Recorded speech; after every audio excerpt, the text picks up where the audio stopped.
नमस्कार, आप देख रहे हैं उत्तराखंड लाइव में हूं आपके साथ अरुण शर्मा। बुलेटिन की शुरुआत करेंगे। नैनीताल हाईकोर्ट में कोविड मामलों पर दायर याचिका पर सुनवाई हुई, जिसमें हाईकोर्ट ने राज्य सरकार और शासन सचिव से सरकारी अस्पतालों में नर्सिंग स्टाफ, पैरामेडिकल स्टाफ और अन्य स्टाफ का विवरण अगली निर्धारित तारीख पर देने को कहा है। वहीं चार धाम यात्रा पर लगी रोक को हाईकोर्ट ने 18 अगस्त तक जारी रखा है। मामले की अगली सुनवाई भी 18 अगस्त 2021 को होगी। कोर्ट ने राज्य सरकार को आदेश दिया है कि राज्य भर में सरकारी अस्पतालों में जो वैकेंट पोस्ट हैं सपोर्ट स्टाफ की, नर्सेज की, पैरामेडिकल स्टाफ की, वार्ड बॉयज़ की, इसके बारे में वैकेंसीज क्या हैं, क्या स्टेप्स लिए गए हैं, भर्ती प्रक्रिया चल रही है या नहीं चल रही है, इसके बारे में पूरा विवरण मांगा है। और साथ ही जो एम्बुलेंसेज हैं डिस्ट्रिक्ट हॉस्पिटल्स में, गवर्नमेंट के सभी हॉस्पिटल्स में, उनकी क्या स्थिति है, कितनी संख्या में है, क्या वो चलने योग्य हैं या नहीं है, इनके बारे में भी सब डिटेल्स मांगी है। और क्योंकि चारधाम वाला जो प्रकरण है वो ऑलरेडी राज्य सरकार की ओर से सुप्रीम कोर्ट में चैलेंज किया गया है, तो उस पर जब तक कोई निर्णय नहीं होता है तो राज्य सरकार द्वारा कहा गया कि हमें कोई आपत्ति नहीं है कि अगर स्टे कंटिन्यू किया जाता है तो चारधाम यात्रा पर लगी हुई रोक के आदेश को भी कोर्ट ने आगे 18 तारीख तक कंटिन्यू कर दिया है। पिछले 2 साल से जो इन्होंने डाटा दिया है उसमें सिर्फ 7,500 लोग की डेथ दिखाई जा रही है, तो यह एक बहुत बड़ा तथ्य कोर्ट से छुपाया जा रहा है और लोगों से छुपाया जा रहा है। तो इसके लिए डेथ ऑडिट रिपोर्ट्स की पड़ताल होनी चाहिए और डेथ सर्टिफिकेट्स उसके साथ लगना चाहिए। कोर्ट ने यह सारी चीज़ें सुनते हुए डायरेक्शन दी है मेडिकल हेल्थ को कि आप एक तो डेथ ऑडिट रिपोर्ट देंगे और प्लस डेल्टा वेरिएंट के जितने भी आपने टेस्ट रिपोर्ट्स भेजी थी एनसीडीसी ने, उसकी रिपोर्ट्स कोर्ट में फाइल करेंगे। कोर्ट ने राज्य सरकार को आदेश दिया है कि राज्य भर में सरकारी अस्पतालों में। पंकज है हमारे साथ, हमारे संवाददाता ज्यादा जानकारी दे रहे हैं इस पूरी खबर पर। पंकज, बताइए, जिस तरीके से पूरा ये मामला आया है और ये आदेश सामने आया है, अभी इसको देखते हुए आगे किन परिस्थितियों को और समझा जा सकता है? पंकज,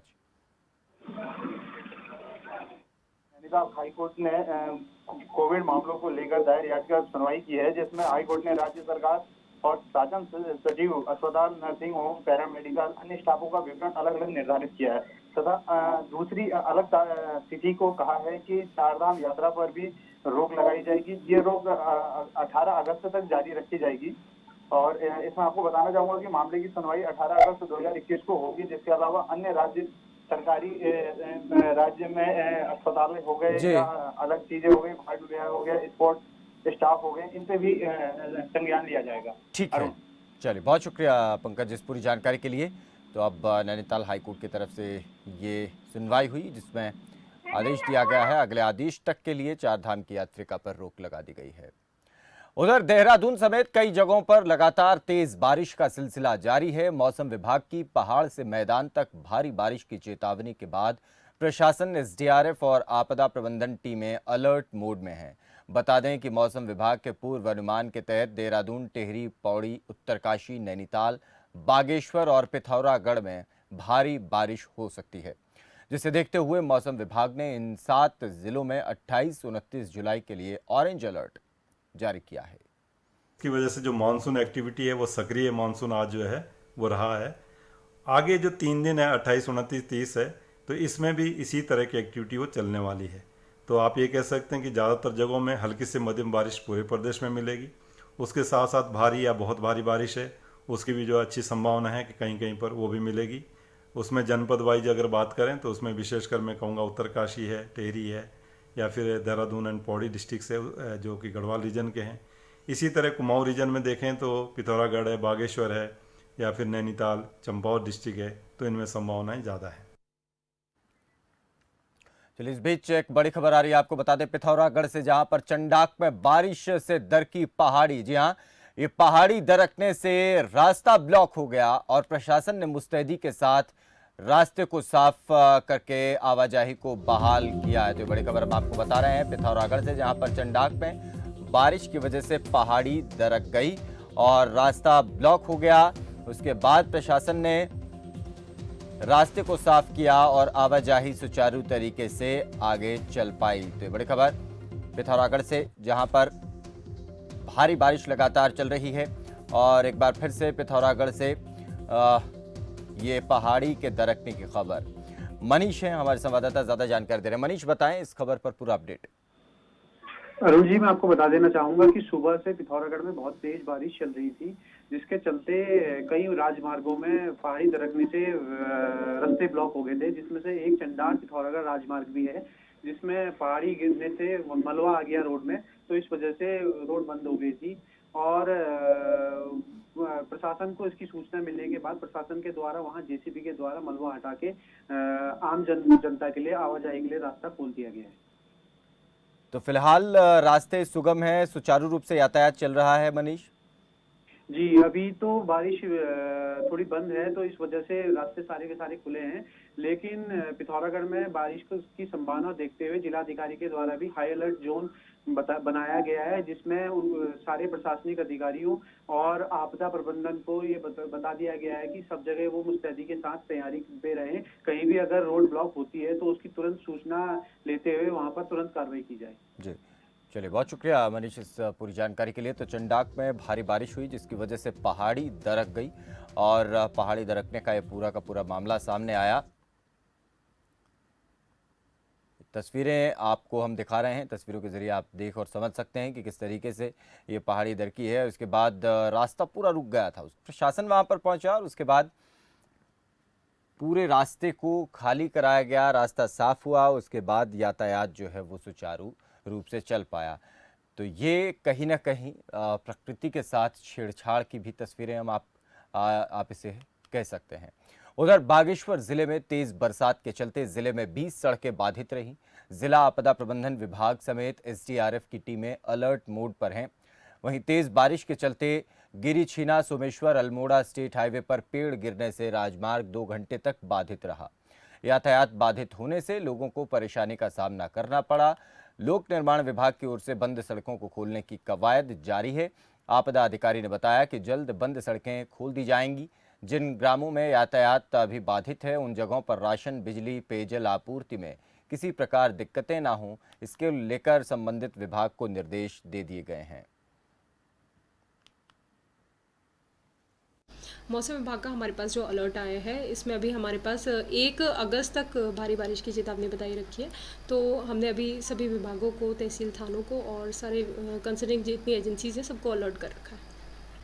जो सूचना आई है, सरयू जो हमारे 867.20 पहुंच गई है, और जो गोमती है हमारी, वो भी हमारी 866.50 पहुंच गई है, और डेंजर लेवल हालांकि हमारा 870.70 है। मनोज है हमारे संवाददाता, ज़्यादा जानकारी दे रहे हैं। मनोज, जानना चाहेंगे जिस तरीके से भारी बारिश की वजह से कहीं ना कहीं परेशानी हो रही है, रास्तों में रुकावट हम देख रहे हैं, फिलहाल क्या स्थिति बनी हुई इसके बारे में आप बताएं। जी, सुबह सोमेश्वर मोटर मार्ग पे पेड़ गिरने से पूरे रोड बाधित हो गई थी। अभी पीडब्ल्यूडी द्वारा अपनी टीम लगा के और आपदा प्रबंधन की टीम लग के उस रोड को सुचारू कर दिया गया है। और बागेश्वर में कम से कम आप मान के चलिए कि लगातार बरसात हो रही है, और इस बरसात के कारण बागेश्वर की जो आपदा प्रबंधन टीम है और एनडीआरएफ की टीम है वो अलर्ट है, और 31 तारीख तक अलर्ट जारी किया गया है। हर क्षेत्रों में उन्होंने अपनी टीमों को अलर्ट मोड पर रखा है। और जी, तो आगे फिर से ऐसी परिस्थितियां बन सकती हैं, उसके लिए आम नागरिकों को, आने जाने वाले पर्यटकों को किस तरीके से सचेत किया जा रहा है? जी, उनको तुरंत उन्होंने अपना एक हेल्पलाइन नंबर भी दे रखा है पूरे बागेश्वर डिस्ट्रिक्ट में। उस हेल्पलाइन नंबर से कहीं पर भी अगर कुछ पेड़ गिरता है या कहीं लाइट की असुविधा होती है, वो हेल्पलाइन नंबर है, उसमें आप फोन करेंगे तो पूरे कोई भी ना कोई उनके नजदीकी जो भी उनकी टीम होगी वो टीम तुरंत पहुंचेगी। चलिए, बहुत शुक्रिया इस पूरी जानकारी के लिए। तो परिस्थिति आप देख सकते हैं, नदी नाले जो हैं किस तरीके से उफान पर हैं, बारिश बहुत तेज़ हो रही है और जिसकी वजह से रास्तों में आवाजाही जो है वो पूरी तरीके से ठप दिखाई पड़ती है।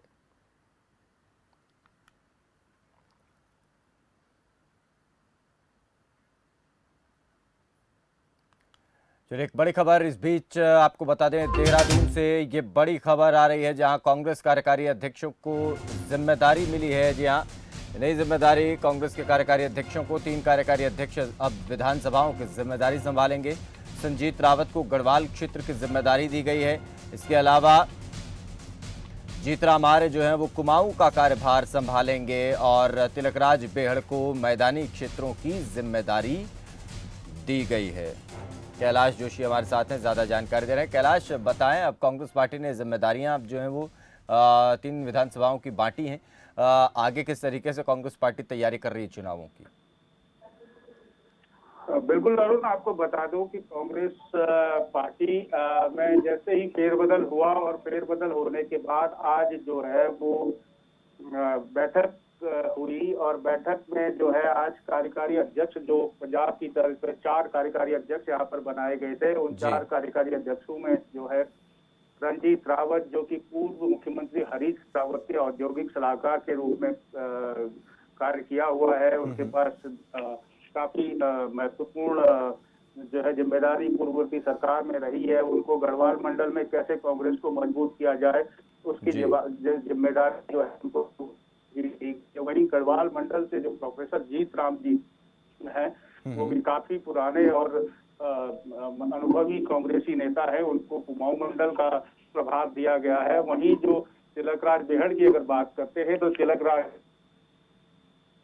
स्वास्थ्य मंत्री रह चुके हैं, काफी अनुभवी नेता है और तराई में उनका काफी अच्छा बोलबाला भी है और उनको जो है तराई की सीटों पर जो है कैसे काम किया जाए, कैसे 2022 फतेह किया जाए उसकी जवाबदेही दी गई है। साथ ही अगर भुवन कापड़ी की बात कर रहे हैं तो चौथे कार्यकारी अध्यक्ष हैं भुवन कापड़ी, उनको जो है संगठन को कैसे मजबूत किया जाए, संगठन को कैसे जो है अमली जामा पहनाया जाए, कैसे संगठन को एकजुट किया जाए, संगठन में कैसे काम किया जाए, संगठन संभालने की जवाबदेही जो है भुवन कापड़ी को दी गई है। अरुण, तो अब ये मानकर चला जा सकता है कि अब कांग्रेस पार्टी पूरे तरीके से एक्टिव हो गई है इलेक्शंस को लेकर। कैलाश, बिल्कुल अरुण, आपको बता दूं कि चुनाव नजदीक हैं, अब समय कम बचा हुआ है। जिस प्रकार से एकदम से नेतृत्व परिवर्तन हुआ और परिवर्तन होने के बाद जो लोग टीम में आए हैं उन लोगों को कहा गया है, कार्यकारी अध्यक्षों को भी ये कहा गया है कि जो आने वाले 3 या 4 तारीख में जो कोर कमेटी की बैठक होगी उसमें अपना ब्लूप्रिंट रखने की बात कही गई है। तब प्रभारी और जो प्रदेश अध्यक्ष, नवनियुक्त प्रदेश अध्यक्ष हैं, प्रभारी जो देवेंद्र यादव हैं, उनके नेतृत्व में कोर कमेटी की बैठक 3 या 4 तारीख को होनी है। उसमें जो कार्यकारी अध्यक्ष हैं, जो संगठन कैसे मजबूत किया जाएगा उस पर अपना ब्लूप्रिंट रखेंगे और 2022 की जो तैयारी है उस पर कैसे संगठन चुनाव लड़ेगा उस पर विस्तार में जो है चर्चा होगी। चलिए, बहुत शुक्रिया कैलाश इस पूरी जानकारी के लिए। तो अब कांग्रेस पार्टी पूरी तरीके से सक्रिय हो चुकी है इलेक्शंस को लेकर। एक छोटा सा ब्रेक यहाँ पर ले रहे हैं, ब्रेक के बाद लौटेंगे कुछ और खबरों के साथ।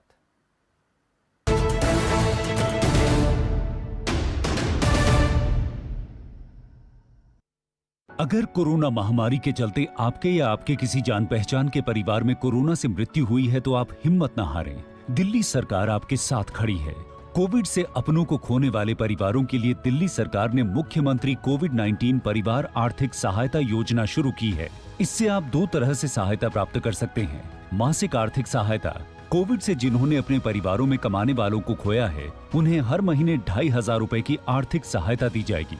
एक मुश्त सहायता, कोविड में अगर आपके परिवार में किसी की भी मृत्यु हुई है तो आप 50,000 रुपए की एक मुश्त अनुग्रह सहायता राशि पा सकते हैं। विस्तृत जानकारी और आवेदन के लिए आप edistrict.delhigovernment.nic.in पर लॉगिन करें। दिल्ली सरकार है आपके साथ। भारत की झोली में सोना आएगा,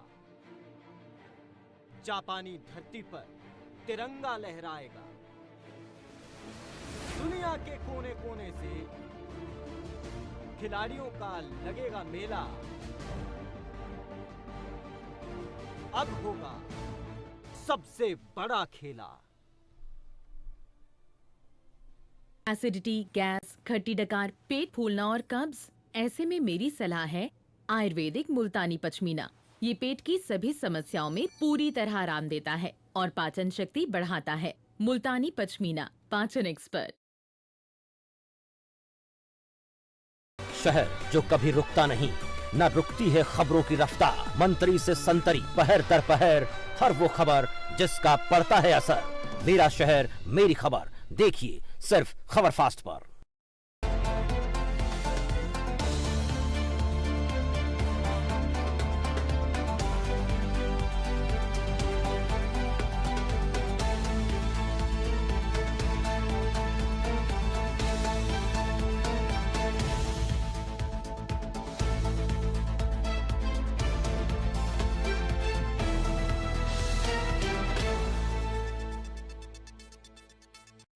समय जो तेजी से बदल रहा है।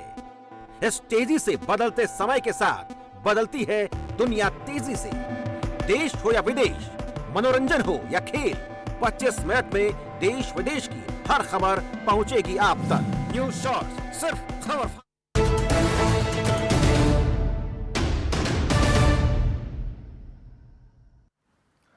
ब्रेक के बाद एक बार फिर से आपका स्वागत है। आगे बढ़ेंगे। बाजपुर के किसानों ने मुख्यमंत्री पुष्कर सिंह धामी से मुलाकात की। किसानों ने विधायक हरभजन सिंह चीमा के नेतृत्व में सीएम को भूमि के नियमितीकरण से जुड़ी समस्याओं से अवगत करवाया। मुख्यमंत्री पुष्कर सिंह धामी ने कहा कि किसानों के हित में इस पूरे मामले में जल्द समाधान के प्रयास किए जाएंगे।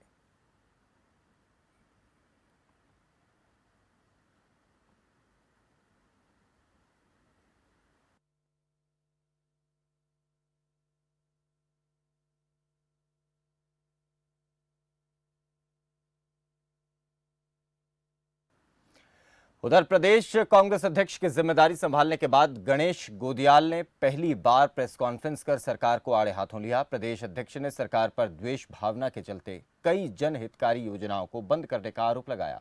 वहीं कांग्रेस प्रदेश अध्यक्ष प्रभारी जो हैं देवेंद्र यादव, उन्होंने बताया कि 3 और 4 अगस्त को कांग्रेस कोर कमेटी की बैठक होगी, जिसमें कांग्रेस आगामी रणनीति पर मंथन करेगी। इस बैठक में संगठन की मजबूती के साथ ही जनहित से जुड़े मुद्दों समेत विभिन्न विषयों पर चर्चा होगी। हमारे चुनाव का काम जारी है और मैं उम्मीद करता हूं कि उसके बहुत ही सकारात्मक परिणाम आएंगे। जनता चाहती है कि हम कांग्रेस को लाएं, समेटने की आवश्यकता है और आपके कुशल दिशा निर्देश में वो समेटने की प्रक्रिया के लिए जो एक टीम बनाई गई है वो आज कल भी आपने देखी और आज भी आपने देखी। आज जो नवनियुक्त कमेटियां हैं उन कमेटियों की बैठक आपने ली, मैं भी उन बैठकों में था और हमने ये निर्णय किया है कि अगले हफ्ते हम एक कोर कमेटी की बैठक रखेंगे, जिनमें इन समितियों के अपने अपने आने वाले समय के लिए योजनाएं ये स्वयं तैयार करके हम उस पर चर्चा करेंगे। उसमें कुछ और एडिशन करेंगे, अगर हमारी कोई जानकारी में कोई बातें होंगी हम उसमें और एडिशन करेंगे। कि आने वाले मंगलवार को, मंगल और बुधवार को अर्थात 3 और 4 तारीख को हमारी कोर कमेटी की मीटिंग होगी और बहुत सारे ऐसे मुद्दे होंगे जिनके ऊपर हम चर्चा करेंगे और हमारा क्या आगे आने वाला है, हम किस तरीके से अपने कैंपेन को आगे बढ़ाएंगे, क्या क्या मुद्दे हम लेकर आगे बढ़ेंगे।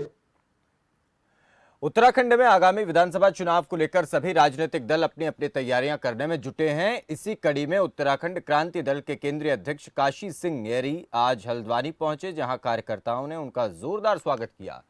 काशी सिंह ने भरोसा जताया कि आगामी विधानसभा चुनावों में क्रांति दल जमीनी मुद्दों को लेकर विधानसभा की सभी सीटों पर चुनाव लड़ेगी। काशी सिंह ने कहा कि जनता का मन भी यही था कि क्षेत्रीय पार्टी उत्तराखंड में मजबूत हो। जनता की मांग को देखते हुए उत्तराखंड क्रांति दल एक बार फिर चुनावी मोड में जाने की तैयारी कर रहा है।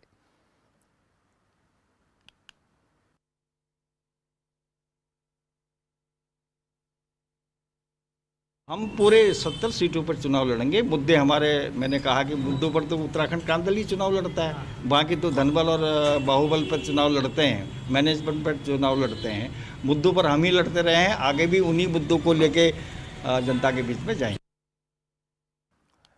उधर उत्तराखंड में आगामी विधानसभा चुनाव को लेकर राजनीतिक गलियारे में हलचल शुरू हो गई है। इसी कड़ी में थराली विकासखंड सभागार में बीजेपी मंडल अध्यक्ष रंजीत सिंह नेगी की अध्यक्षता में कार्य समिति की एक बैठक हुई। थराली में प्रभारी दलवीर सिंह और थराली से बीजेपी विधायक मुन्नी देवी शाह भी शामिल हुई। बैठक में 2022 के विधानसभा चुनावों को लेकर पार्टी कार्यकर्ताओं के बीच मंथन हुआ और पार्टी को बूथ स्तर पर मजबूत करने के लिए निर्देश दिए गए। विधायक मुन्नी देवी शाह ने कार्यकर्ताओं से सरकार की नीतियों को जनता तक पहुंचाने की अपील की है।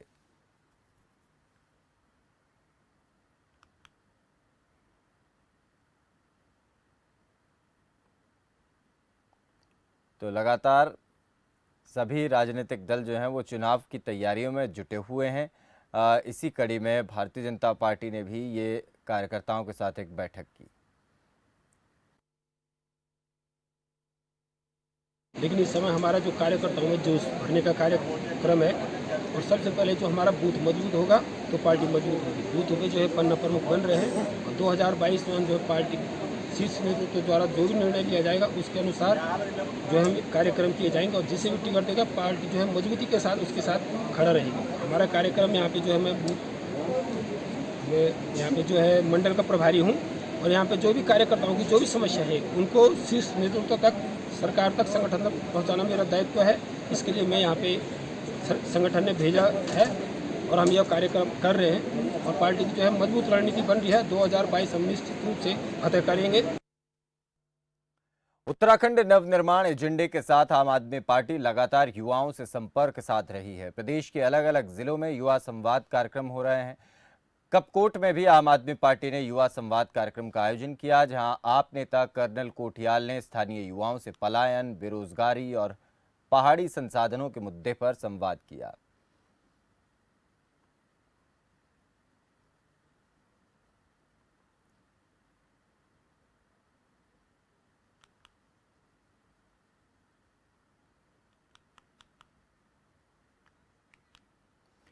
उधर देहरादून में पेयजल मंत्री बिशन चुफाल ने विभाग के अधिकारियों के साथ समीक्षा बैठक की। मंत्री ने अधिकारियों को पेयजल व्यवस्था को दुरुस्त करने के निर्देश दिए।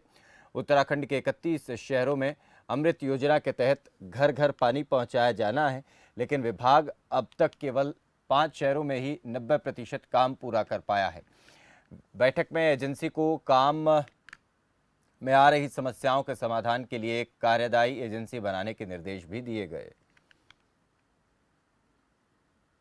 एडीबी के जो विशेषकर देहरादून जनपद है, नैनीताल जनपद, इन 2 जनपदों में एडीबी का काम चल रहा था पेयजल का। इनके 2008 में ये प्रस्तावित थी 3000 करोड़ रुपया ये प्रस्तावित था, जिसमें से इन्होंने केवल मात्र 1000 रुपया खर्च किया है अभी तक। केवल 33% पैसा खर्च किया गया। इसमें इनके पास 31 शहरों में काम होना था, उन्होंने केवल 5 शहर चयनित किए थे। ये 5 शहर आपके हैं, 2 आपके इधर रुड़की और देहरादून का, और 3 कुमाऊं के थे आपके नैनीताल और रामनगर, हल्द्वानी से। तो नैनीताल में इन्होंने बहुत कुछ काम कर दिया, जिसमें जो काम करना था करीब 90% काम कर लिया। अक्टूबर तक काम पूरा कर लेंगे। हरिद्वार में आज ओबीसी समाज ने एकजुट होकर सिटी मजिस्ट्रेट कार्यालय के बाहर धरना प्रदर्शन किया और सिटी मजिस्ट्रेट को ज्ञापन सौंपा। ओबीडी महासभा के सदस्यों ने आरक्षण में क्षेत्रफल के आधार पर अन्य जातियों को शामिल करने को लेकर रोष जाहिर किया। साथ ही सरकार को प्रदर्शन और कानूनी लड़ाई लड़ने की चेतावनी भी दी।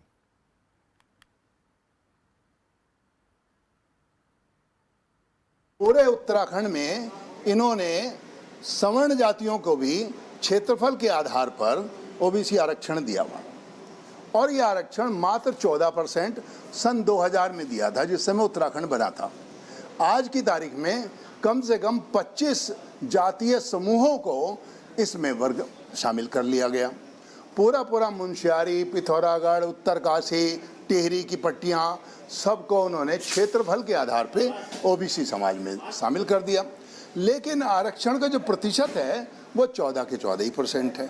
तो आखिरकार हम कम से कम 3-4 बार ज्ञापन दे चुके हैं और अब ये निर्णय ले लिया गया है कि ज्ञापन से हमारा शायद काम ना चले, हमें कानूनी और आंदोलन दोनों विकल्प पर ध्यान देना पड़ेगा।